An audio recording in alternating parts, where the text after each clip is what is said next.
Hey, what's going on everyone? Greg here, and if you couldn't tell from my last video, I was very excited about these new M1 Pro and M1 Max MacBook Pros. It's going to take a while to get used to saying that. It's very tongue twistery. The Apple naming scheme here, I think, is at its worst. But regardless, I got the 14-inch M1 Max MacBook Pro. That is the MacBook Pro that I have purchased, and I want to tell you specifically why I went with the 14-inch model at the max configuration, and I think this might be helpful for a lot of you who are deciding whether you want to go with a 14-inch MacBook Pro or a 16-inch MacBook Pro. I'm going to talk about some of the differences here and why I settled on the 14-inch model, because it was hard for me. I was going back and forth between the 14 and the 16-inch, and ultimately I said, you know what?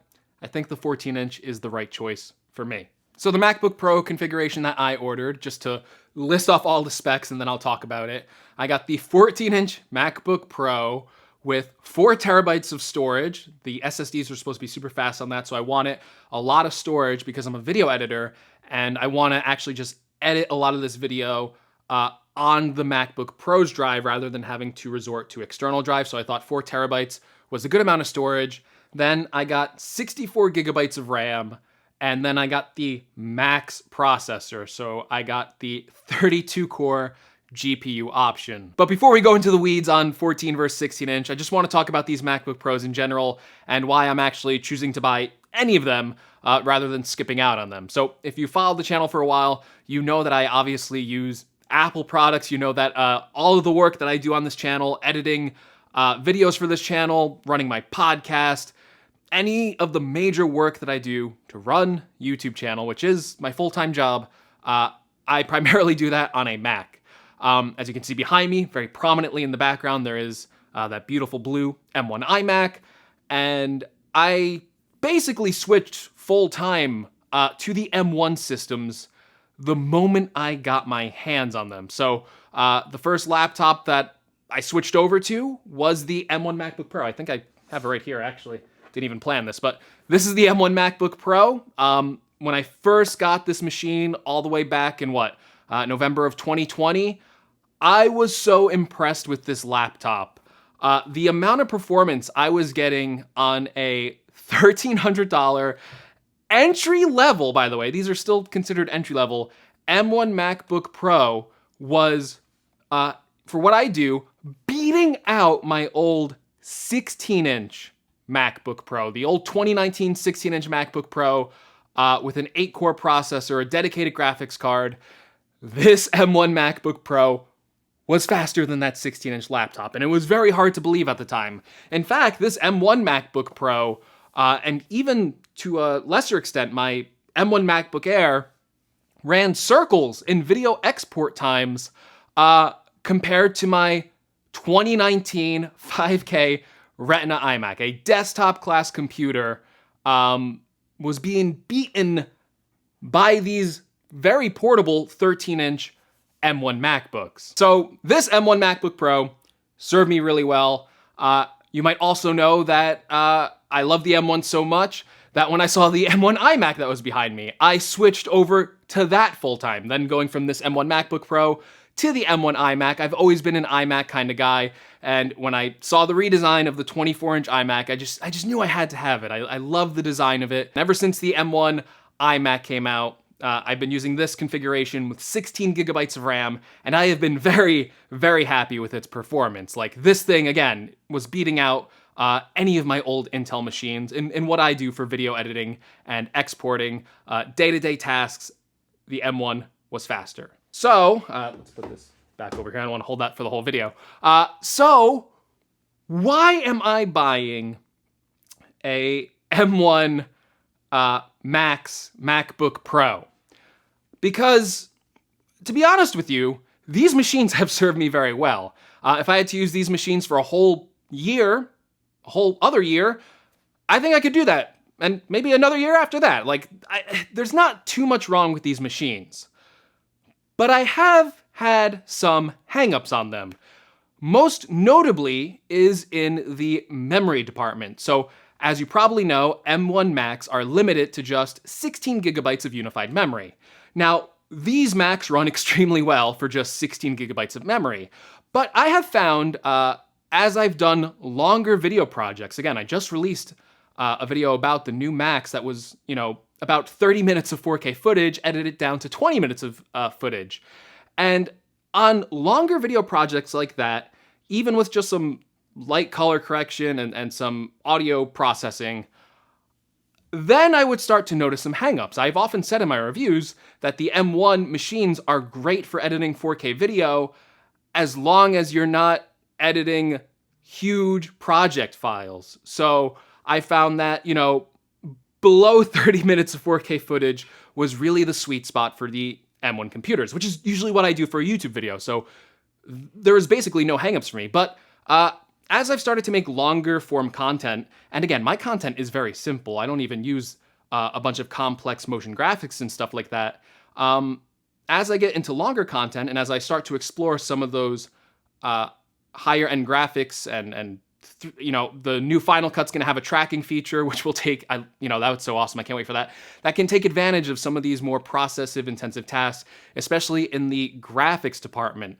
So that is primarily why I am switching over to the next generation of MacBook Pros, is because at times I have felt the 16 gigabyte memory limit. There have been times where I've seen the beach ball spin up in Final Cut, and I want to eliminate that. I basically want to eliminate that entire process.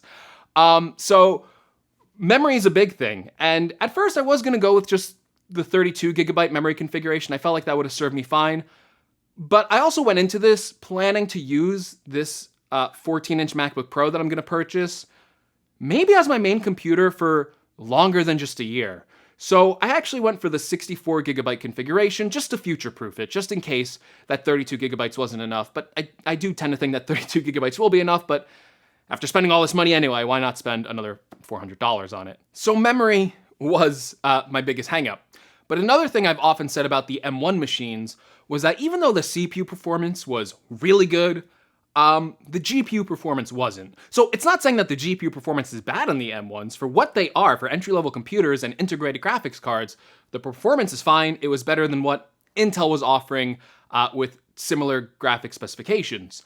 However, they did not hold up to dedicated graphics cards like you would find on a 16-inch MacBook Pro, like you would find on the higher-end iMacs. So that is something else I wanted to get out of these next generation of MacBook Pros, and it looks like Apple really delivered here.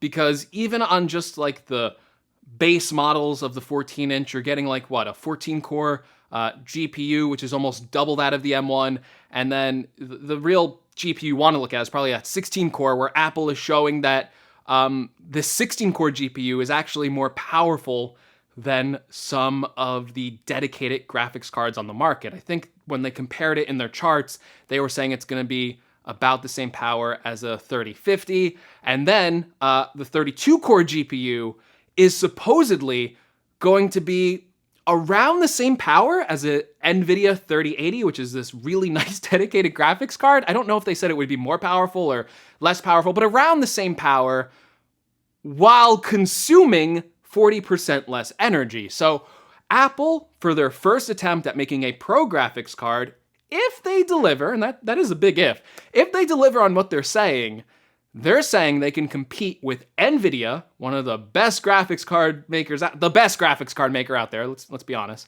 They're saying they can compete with NVIDIA and give you a more efficient GPU.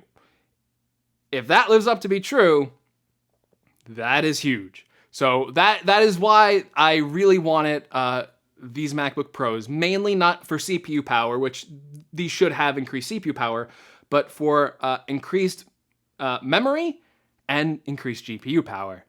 And I just wanted to go all out with it. So for me, I was looking at the 16 core and I'm like, you know what? I think that 16 core GPU would be fine.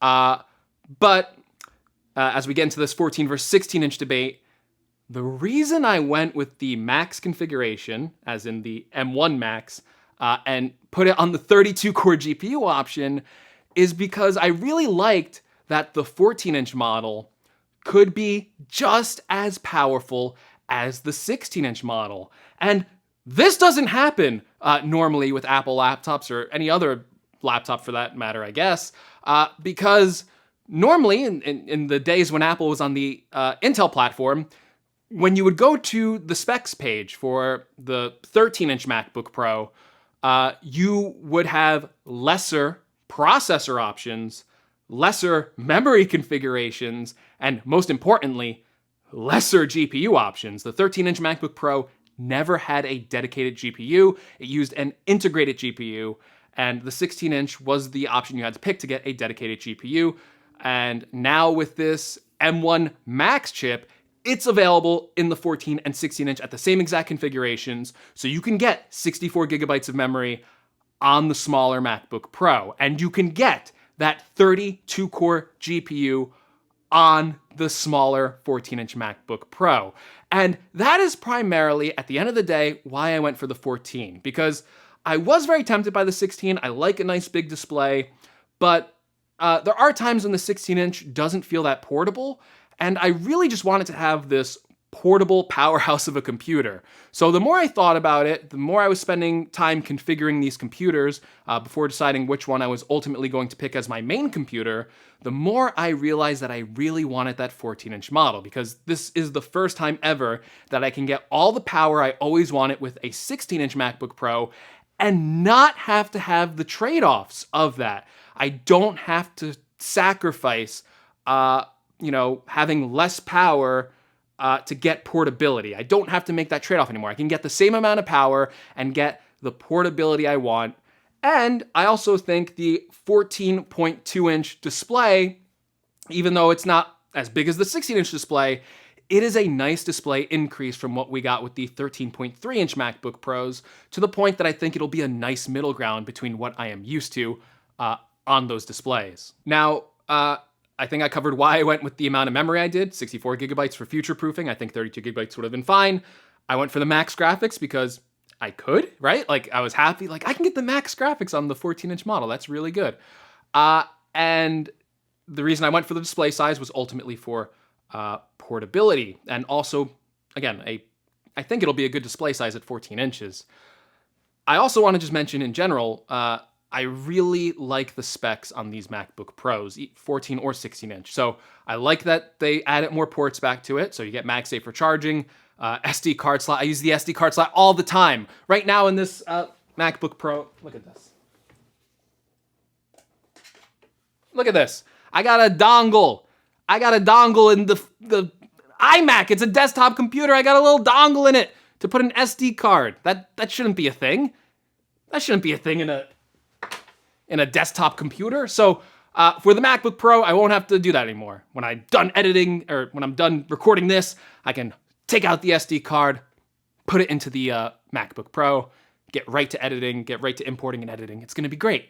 HDMI, I don't really use too much, so not a big deal for me. Don't care if it's there, don't care if it's not there, but whatever, it's there. Maybe if I visit somewhere where I need to use a HDMI port, I now have that option. The MagSafe is nice. I like that, it's an extra protection in case you trip over your MacBook. The configuration I got is upwards of $4,000, so I don't want to break it. But I am happy that you can still charge the 14-inch MacBook Pro through all of the USB-C ports, because I really like charging on either side of the device, and that is still apparently an option on these new models. I feel like I'm all over the place, but this is unscripted. But let me go back to the display for a second, because one thing I forgot to mention was that both these MacBook Pros have a mini LED display in them.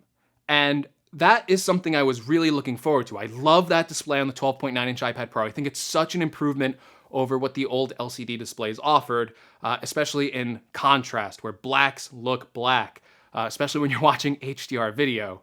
And one of the things I was really interested in is HDR video, because up until this point, it has been prohibitive to edit HDR footage on the Mac.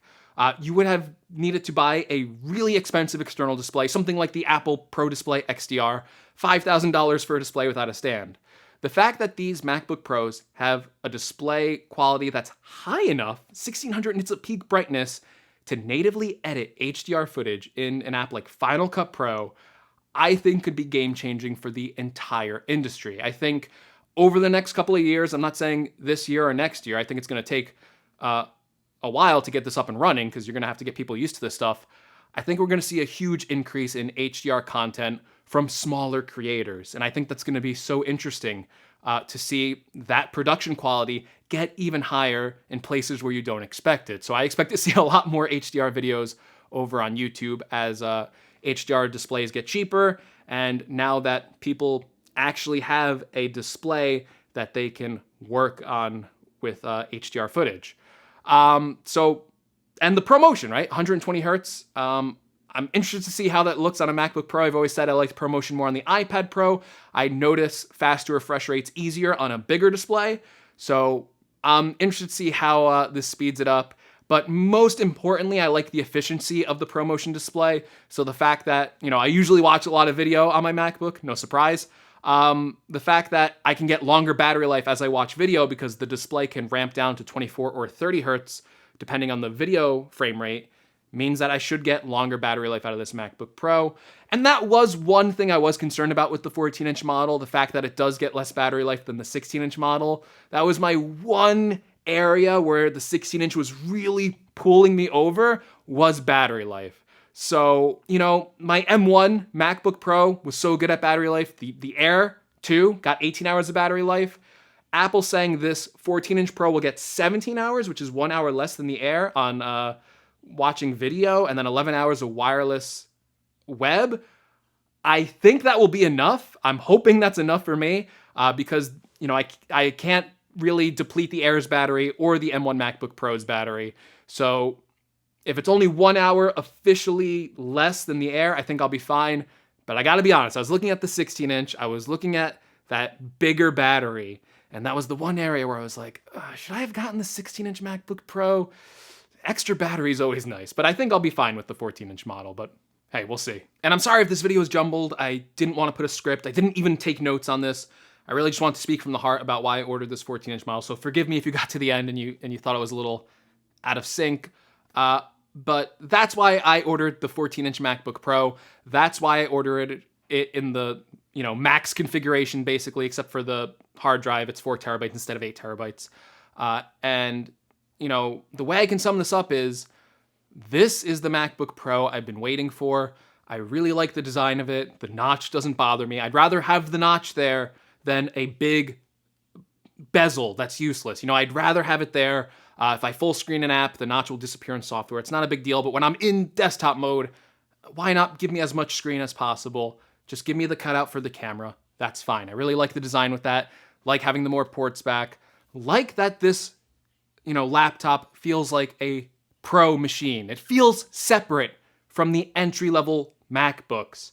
And you really couldn't say that for the 2016 era of MacBooks. I like those MacBooks for what they were.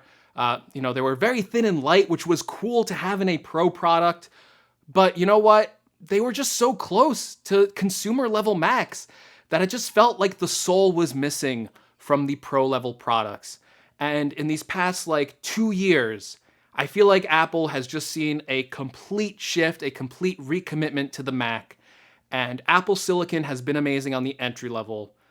And I am so excited to get this laptop in next week and review it for everyone because based on what Apple is saying, these M1 Pro and M1 Max sound ridiculous. They sound amazing. They sound like they're going to change the entire computing industry. And I just don't know, what does a PC laptop manufacturer do if Apple's claims turn out to be true with leading performance per watt, better battery life, better performance?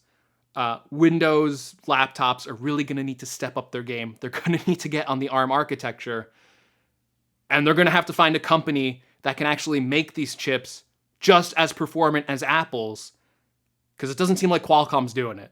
So there's going to be a lot of videos on this topic from me personally because it just excites me so much. But this was a more laid-back video.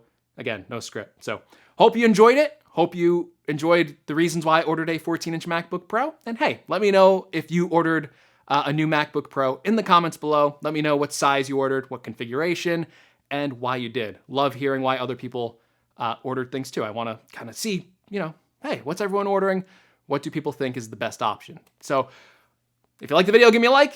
I think by the time this video goes out, we'll probably be close to 200,000 subs. So thank you so much for 200,000 subs. And I'll see you very soon. See you in the next video. Take care, everyone.